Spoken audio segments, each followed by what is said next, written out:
Legends of Runeterra, or LoR for short, is Riot's battle card game set in the Runeterra universe, which is the same universe as League of Legends and the same universe as the upcoming MMO that these very talented people are working on. Now, because it's a card game, many of the cards that we can play in our decks are made up of things from across the world, whether it's existing champions that we know and love, or brand new characters, creatures or monsters that we just have never seen before in League of Legends.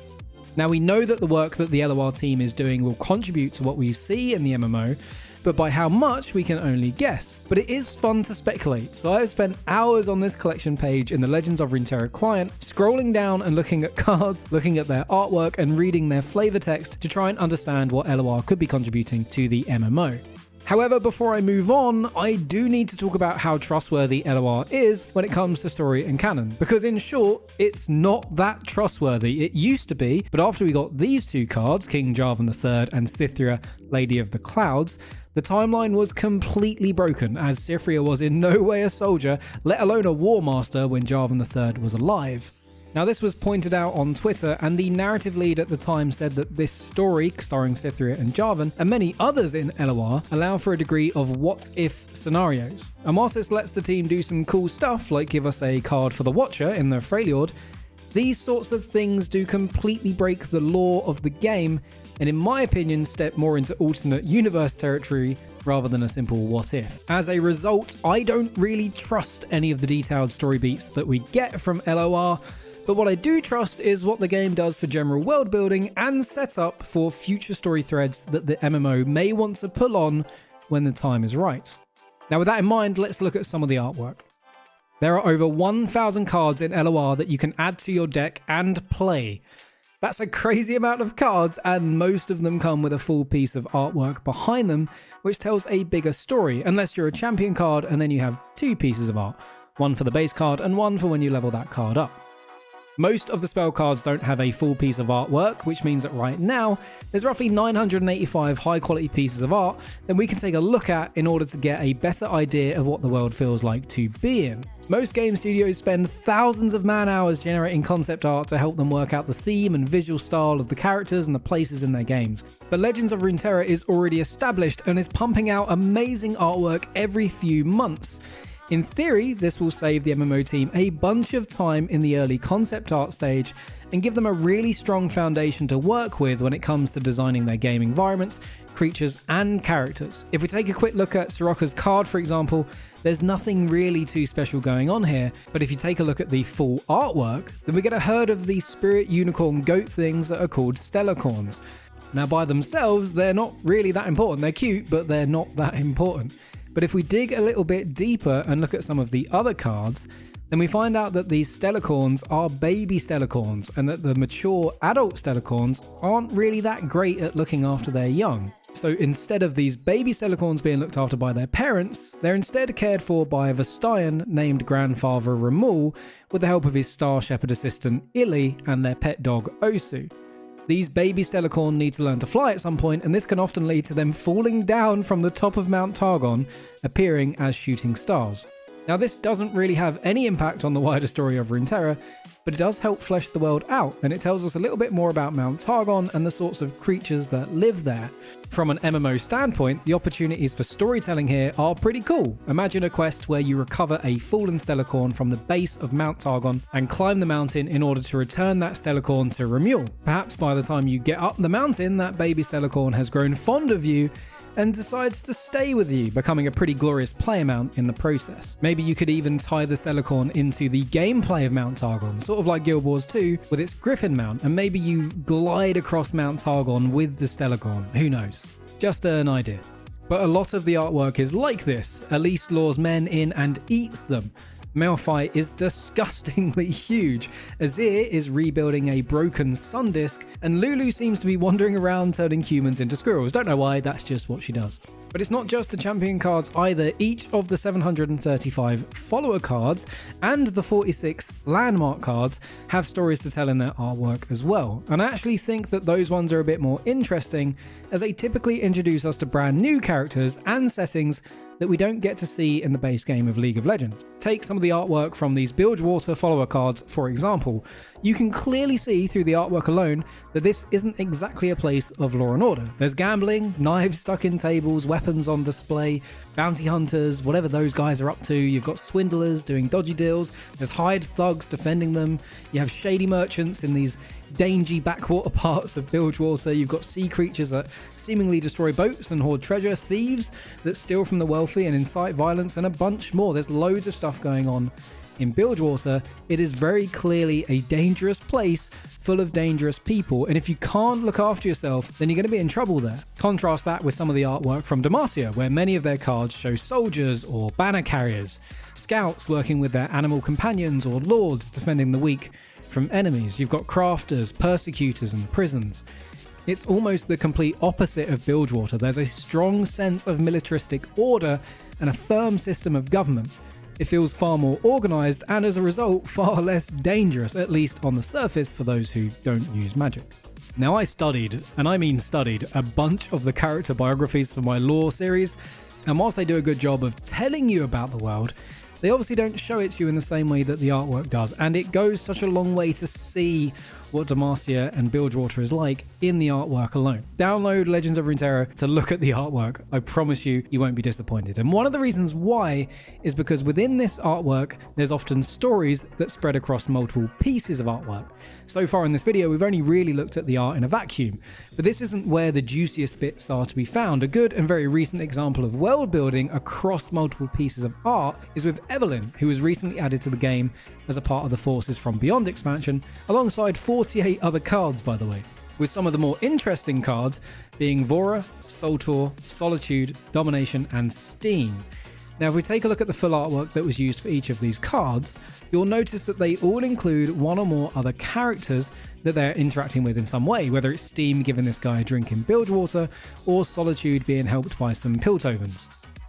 Now, when you play any of these cards in-game, they summon a random husk, and if you take a careful look at the artwork for the husk cards, then you can see that these show these same people from the character artwork we just looked at just after being drained of their life, which gives you a little bit of a clue as to what people like Domination are doing to the people in their artwork. It's not very nice. But that is just one part of the story, because if we look at Evelyn's level up artwork in full, then we see 5 demons hanging around her, each with a fairly distinct appearance, and each one can be linked to Vora, Soltor, Solitude, Domination, and Steam by looking for clues in their artwork. You've got Domination on the left, Soltor next to her, the big guy to the right seems to be Steam based on the weird body markings and the tentacles. That's a dead giveaway, that one. The next one seems to be Vora based on the face markings and cat-like ears, and lastly, this seems to be Solitude based on her purple hair streak, which you can see in the water reflection on her artwork.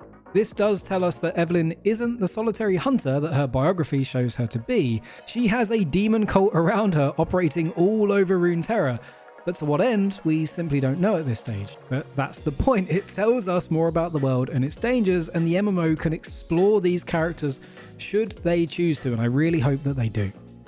And it's not just Evelyn either. There are a ton of examples of this, with Galio and his new Petrocyte friends, who seem to have been crafted by the descendants of Durand. You've got Teemo and his Bandle Scouts. There's also Echo and his gang causing trouble in Zorn, including a Kyrian, who very well could be a playable race, as they don't seem to be Yordle or Vastire.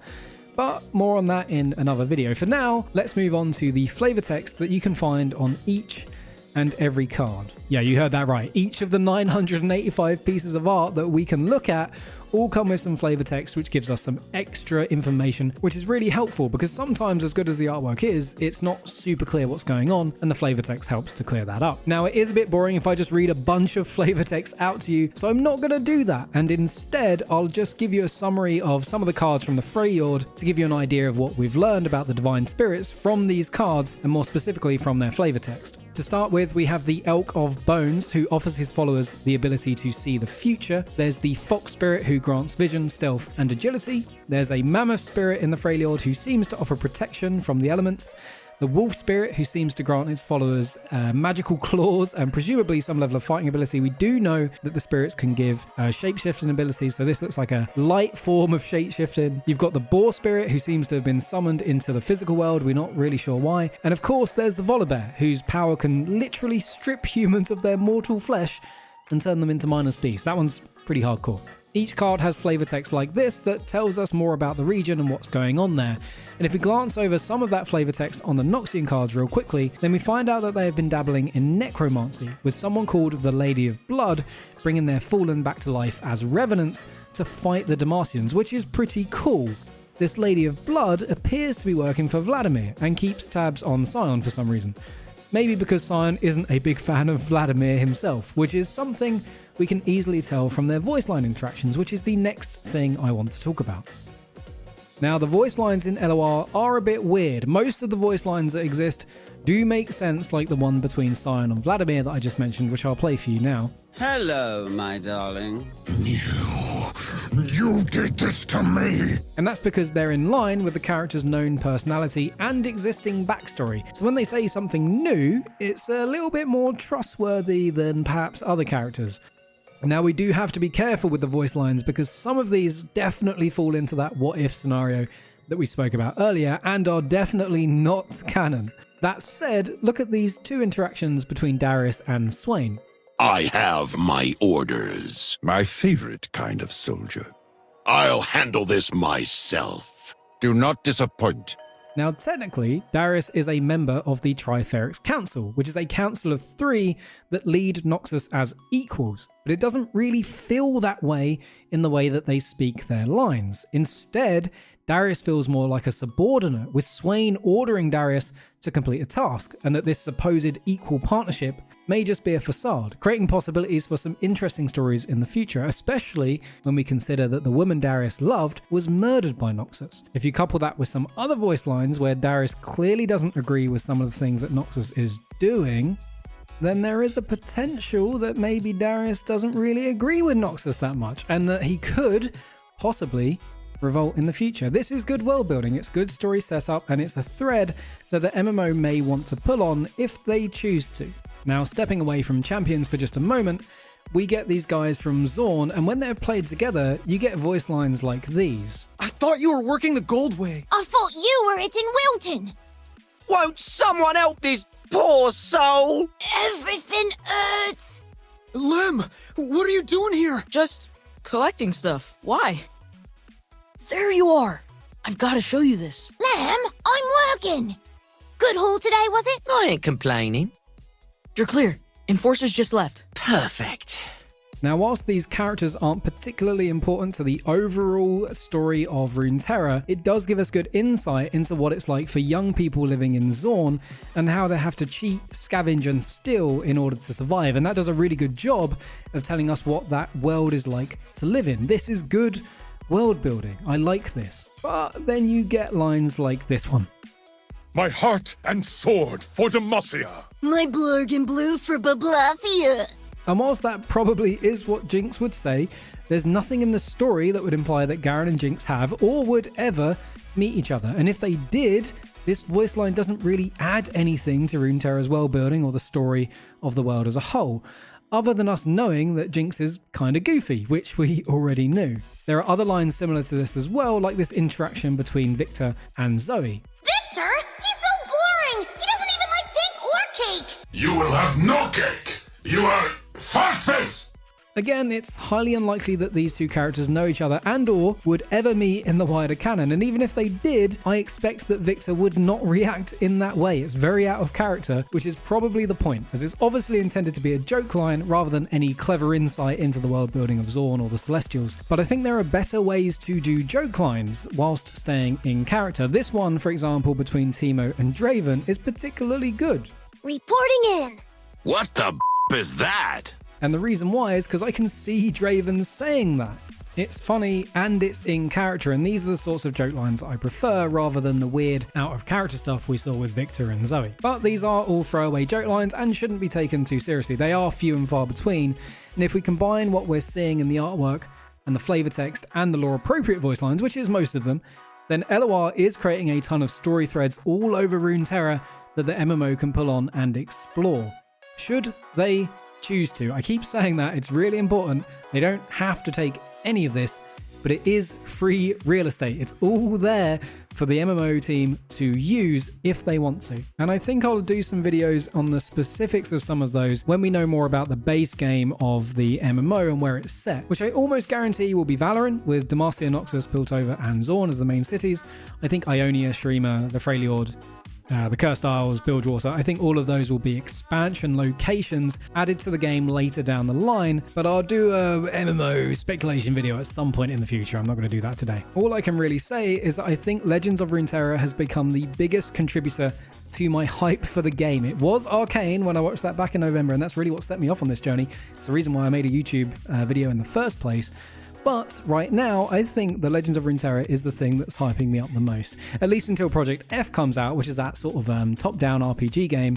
Looks a little bit like Diablo. I'm really excited to play that. I do not want to be waiting 4 years for that game, because we're probably waiting 4 years for the MMO already. So here's hoping we get at least Project F in the near future. But that's all for this video. If you liked it or have any thoughts around this, then feel free to drop a comment below. I don't actually monetize these videos at all, so commenting doesn't help me make any money or anything. I just like having conversations about this stuff with strangers on the internet. If you didn't like it, then why are you still watching? This video is like 16 minutes long before I've edited it. I don't know why you're still here if you didn't enjoy it. Tell me why, I'd be interested to know. But that is all, so thank you again for watching, and goodbye.